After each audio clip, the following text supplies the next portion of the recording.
Que a paz de Deus, que excede todo o entendimento, esteja com cada um que nos ouve, abençoando o seu dia e a sua semana. Hoje, a gente vai mergulhar num verdadeiro drama, um thriller político e espiritual que acontece assim nos últimos dias de Jerusalém. Nossas fontes são o capítulo 37 de Jeremias e os comentários que são indispensáveis de Charles H. Dyer. E a nossa missão aqui é tentar entender o confronto entre um profeta que não cede, um rei totalmente encurralado e uma nação vivendo, na verdade, uma perigosa ilusão. E a cena inicial é de tirar o fôlego. Pensa assim, a maior superpotência da época, a Babilônia, tem a cidade sob um cerco esmagador. E aí, de repente, eles simplesmente vão embora. É um alívio geral, imagino. Um momento de euforia total. Imagina o alívio varrendo as ruas de Jerusalém. O inimigo que estava ali, nos portões, levanta acampamento e se retira. Para o povo e, claro, para o rei Zedequias, isso só podia significar uma coisa: um milagre. Uma resposta divina. Exato. A razão, como Dyer esclarece, era puramente estratégica. O exército do faraó, do Egito, estava vindo e os babilônios recuaram para lidar com essa outra ameaça. Mas para quem estava dentro dos muros, parecia salvação. E nesse clima todo de otimismo, a primeira coisa que o rei Zedequias faz é mandar uma delegação para o profeta Jeremias, que, vamos lembrar, vinha sendo totalmente ignorado. O pedido é bem direto. Por favor, ore ao Senhor, nosso Deus, por nós. Sim. À primeira vista parece até um gesto de humildade, de arrependimento. Mas olhando o contexto, a coisa é bem mais complexa, né? Muito mais complexa. E o comentário do Dyer aqui é cirúrgico. Zedequias não estava fazendo um pedido humilde, tipo, Jeremias, pergunte a Deus o que a gente deve fazer. Ah, entendi. Ele estava, na verdade, dizendo, Jeremias, use sua linha direta com Deus para abençoar o plano que eu já coloquei em movimento. Lembra que Zedequias tinha feito uma aliança política com o Egito, contrariando tudo que Jeremias vinha falando. Claro. Então, com o exército egípcio a caminho, ele via a aposta política dele dando certo. Então não é um pedido de qual é a sua vontade, Deus, mas sim um Deus, por favor, só carimba aqui o meu plano. É quase usar a oração como uma ferramenta para validar uma decisão que já foi tomada. É isso. É uma atitude muito humana, na verdade. É fácil pedir ajuda de Deus quando ela se alinha com o que a gente já quer. O difícil é buscar orientação quando a gente suspeita que não vai gostar da resposta. Pois é. Zedequias queria a bênção de Deus para a estratégia militar dele. Ele esperava que a oração de Jeremias funcionasse como um reforço espiritual para garantir a vitória egípcia.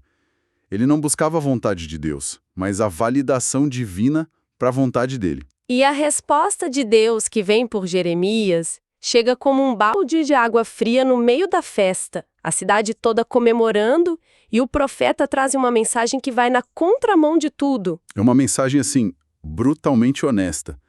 Deus começa dizendo, não se enganem. E segundo Dyer, a palavra hebraica usada aqui é muito forte.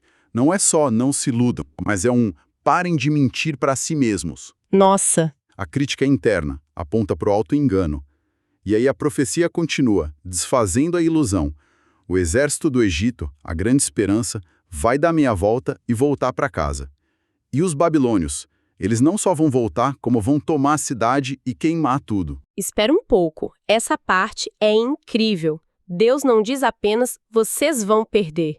Ele pinta um quadro quase absurdo para não deixar nenhuma dúvida. No versículo 10, a mensagem é, porque ainda que vocês derrotassem todo o exército dos caldeus e ficassem deles apenas homens feridos, eles se levantariam e queimariam esta cidade. É isso. Qual o propósito de uma imagem tão extrema assim? O propósito é mostrar a certeza absoluta do juízo divino. Essa imagem hiperbólica, ela serve para aniquilar qualquer esperança falsa. Não importava a força do Egito, não importava se Judá tivesse uma vitória milagrosa, não importava se o exército babilônico fosse reduzido a um bando de soldados feridos. O destino já estava selado. Já estava selado. O Dyer resume isso muito bem. Qualquer esperança baseada na retirada temporária era um perigoso auto-engano. Jeremias se tornou, naquele momento, o inimigo público número 1. Interessante que, com essa calmaria toda, a gente vê um lado mais pessoal de Jeremias. Ele não fica parado, ele aproveita essa janela para resolver uma pendência, certo? Sim, é um detalhe muito humano no meio da tensão toda. O texto diz que, aproveitando o cerco suspenso, Jeremias saiu de Jerusalém em direção à terra de Benjamim, a fim de tomar posse de uma herança. Certo. O Dyer destaca que era uma transação de propriedade familiar, algo normal, ele não estava fugindo. E o Dyer faz uma observação cronológica crucial. Isso acontece antes da famosa compra do campo, no capítulo 32, que ele fará depois, já preso, como um ato de fé. Mas essa viagem é interrompida de forma bem dramática. No portão da cidade, ele é abordado por um capitão da guarda, um tal de Írias. E a acusação é gravíssima. Deserção, traição. Exato. Você está fugindo para o lado dos caldeus. Que loucura! A acusação era falsa, mas, do ponto de vista dos oficiais de Judá, fazia todo sentido. Pensa na narrativa deles. Jeremias vinha dizendo há anos que a Babilônia é o juízo de Deus e que resistir é inútil. Para a facção pró-Egito, que estava no poder, isso soava como propaganda inimiga. Então, quando eles veem o profeta pró-Babilônia saindo da cidade, a conclusão é imediata. É um traidor. É uma ironia terrível. O único que fala a verdade é tratado como criminoso. Jeremias nega, diz é mentira, mas não adianta. Ele é preso, açoitado, quer dizer, torturado, e jogado numa prisão improvisada. E não era uma prisão qualquer. Ele é levado para a casa do escriba Jonatas, que foi transformada em cárcere. O Dyer descreve o lugar da pior forma possível, provavelmente uma cisterna subterrânea que foi esvaziada. Um buraco escuro, úmido, sem ventilação. Um lugar para morrer, basicamente. Exatamente. Um lugar para morrer, não só para cumprir pena. É nesse buraco que o profeta da verdade é deixado para apodrecer. E aí o cenário muda de novo drasticamente. O tempo passa, a festa em Jerusalém acaba e a alegria vira pavor. Exatamente como Jeremias tinha profetizado. O exército egípcio recua e os babilônios voltam com força total. O plano do rei falhou miseravelmente. Totalmente. E aí que, no meio do desespero, Zedequias manda buscar o único homem que disse a verdade o tempo todo e que agora está numa masmorra por causa disso. E o fato de o encontro ser secreto já diz tudo sobre o rei Zedequias. O Dyer aponta que isso expõe a fraqueza dele. Ele estava aterrorizado com seus próprios oficiais, os mesmos que prenderam Jeremias. Ele tinha medo da própria corte. Muito medo. Ele queria ouvir a palavra de Deus, mas só ousava fazer isso escondido, com medo do que os outros iam pensar. Ele não era um rei no comando, era um refém. Mas, será que a gente pode culpar só os Zedequias? Dyer menciona esse medo dos oficiais. A pressão política devia ser enorme, não? Ele era um rei fraco ou um rei sem saída? Essa é a grande questão do personagem. Provavelmente as duas coisas. Ele era um rei vassalo colocado ali pela Babilônia. A autoridade dele era sempre desafiada, mas ainda assim, um verdadeiro líder toma uma posição. E Zedequias vacilava. Entendi. Ele era atraído pela verdade de Jeremias, mas paralisado pelo medo das consequências. Vivia nesse limbo da indecisão. E nesse encontro secreto, o rei faz a pergunta central. Há alguma palavra do Senhor? Imagina a cena. O profeta vindo daquela masmorra imunda, fraco, diante do homem que permitiu sua prisão. Sim. Jeremias tinha toda a justificativa para ser amargo, para se vingar ou, no mínimo, negociar a liberdade dele em troca de uma palavra mais agradável. Mas a integridade dele é impressionante. A resposta é imediata, direta. Sim, há. E então ele emprega a mesma mensagem de antes, sem tirar por. O Senhor, ó Rei, será entregue nas mãos do rei da Babilônia. Nenhuma suavizada. Nenhuma. A fidelidade dele não era ao rei, nem a própria segurança. Era a mensagem. É um retrato de convicção muito poderoso. E depois de cumprir o dever profético, o tom de Jeremias muda.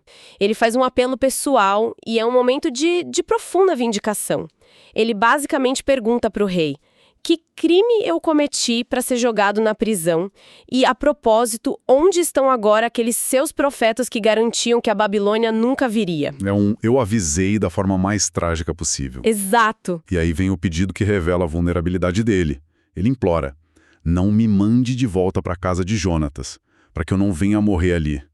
Ele não pede para ser solto, só para não voltar para aquele buraco. Ele sabia que as condições daquela masmorra eram uma sentença de morte. Ezedequias, esse personagem tão contraditório, atende ao pedido. Ele ordena que Jeremias fique no pátio da guarda, uma área dentro do palácio. Era uma prisão, mas uma prisão com ar, com luz, incomparavelmente melhor. Sim. E ainda ordena que lhe deem um pão por dia da Rua dos Padeiros.